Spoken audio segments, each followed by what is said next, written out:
All right, we're going to look at inverse functions.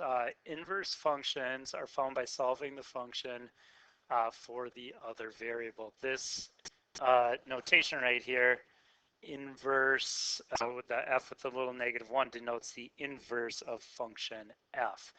Remember what that means is if you have two sets here and there's some input x, if you use function f to get over to this other set called the range, now you're going to have the function defined at that value f of x.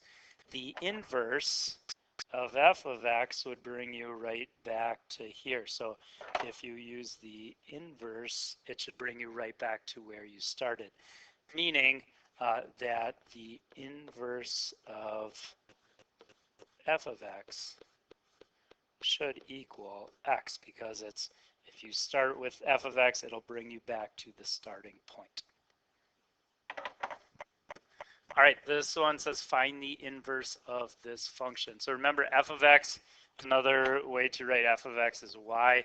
Usually when we do these, we kind of switch to y just to work with it so we don't have to work with function notation.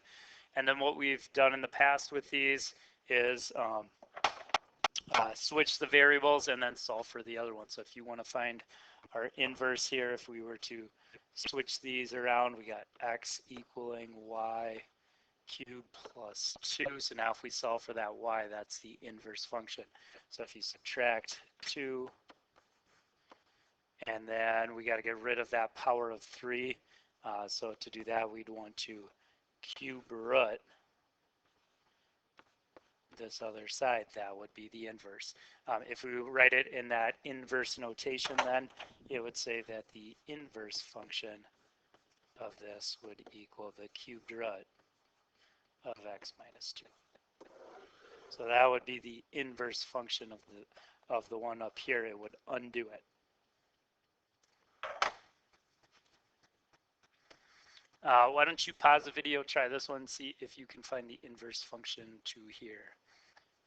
All right, let's see what you got. Hopefully you've tried it here. Again, y is equal to this. So if we switch around those two variables, making that x and this y, and solve for that y, that would give us our inverse.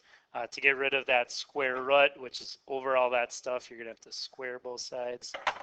And so now we get x squared being equal to 5y minus 2. Add the 2.